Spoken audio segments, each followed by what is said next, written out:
The Polar Express. On Christmas Eve, many years ago, I lay quietly on my bed. I did not rustle the sheets. I breathed slowly and silently.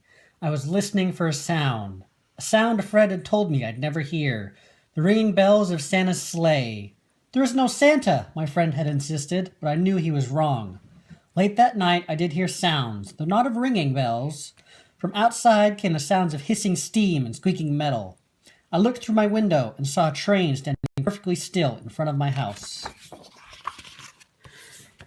It was wrapped in an apron of steam. Snowflakes fell lightly around it. A conductor stood at the open door of one of the cars. He took a large pocket watch from his vest and looked up at my window. I put on my slippers and robe. I tiptoed downstairs and out the door. "All aboard!" the conductor cried out. I ran up to him. "Well," he said, "are you coming?" "Where?" I asked. "Why, to the North Pole, of course," was his answer. "This is the Polar Express." I took his outstretched hand and he pulled me aboard. The train was filled with other children, all in their pajamas and nightgowns. We sang Christmas carols and ate candies with nougat centers as white as snow. We drank hot cocoa as thick and rich as melted chocolate bars. Outside, the lights of towns and villages flickered in the distance as the Polar Express raced northward.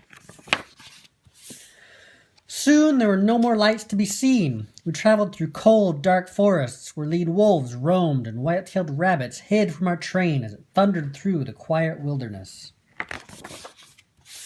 We climbed mountains so high it seemed as if we would scrape the moon. But the Polar Express never slowed down.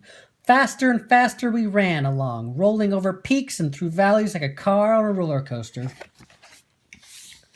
The mountains turned into hills, the hills to snow-covered plains. We crossed a barren desert of ice, the great polar ice cap. Lights appeared in the distance. They looked like the lights of a strange ocean liner sailing on a frozen sea. "There," said the conductor, "is the North Pole." The North Pole. It was a huge city standing alone at the top of the world, filled with factories where every Christmas toy was made. At first, we saw no elves. "They are gathering at the center of the city," the conductor told us. "That is where Santa will give the first gift of Christmas." "Who receives the first gift?" we all asked. The conductor answered, "He will choose one of you." "Look!" shouted one of the children. "The elves!" Outside, we saw hundreds of elves. As our train drew closer to the center of the North Pole, we slowed to a crawl. So crowded were the streets with Santa's helpers. When the Polar Express could go no farther, we stopped, and the conductor led us outside. We passed through the crowd to the edge of a large open circle. In front of us stood Santa's sleigh. The reindeer were excited. They pranced and paced, ringing the silver sleigh bells that hung from their harnesses. It was a magical sound like nothing I'd ever heard. Across the circle, the elves moved apart and Santa Claus appeared. The elves cheered wildly. He marched over to us and, pointing to me, said, "Let's have this fellow here." He jumped into his sleigh. The conductor handed me up. I sat on Santa's knee and he asked, "Now what would you like for Christmas?" I knew that I could have any gift I could imagine, but the thing I wanted most for Christmas was not inside Santa's giant bag. What I wanted more than anything was one silver bell from Santa's sleigh.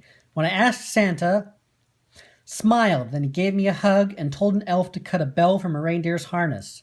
The elf tossed it up to Santa. He stood holding the bell high above him and called out, "The first gift of Christmas!" A clock struck midnight as the elves roared their approval.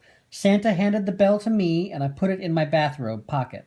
The conductor helped me down from the sleigh. Santa shouted out the reindeers' names and cracked his whip. His team charged forward and climbed into the air. Santa circled once above us and disappeared in the cold, dark polar sky. As soon as we were back inside the Polar Express, the other children asked to see the bell. I reached into my pocket, but the only thing I felt was a hole.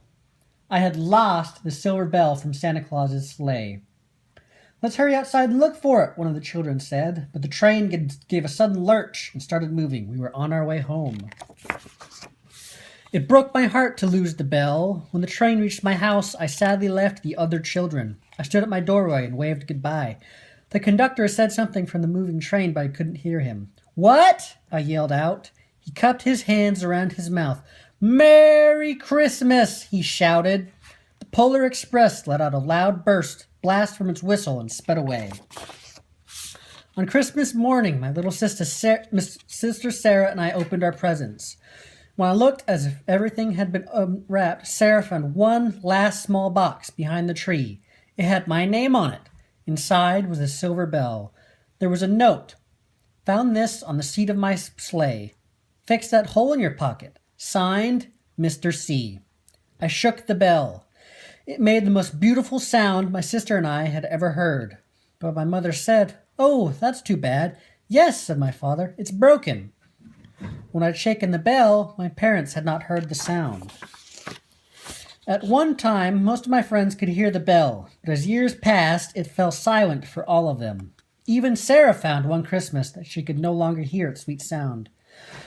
Though I've grown old, the bell still rings for me, as it does for all who truly believe.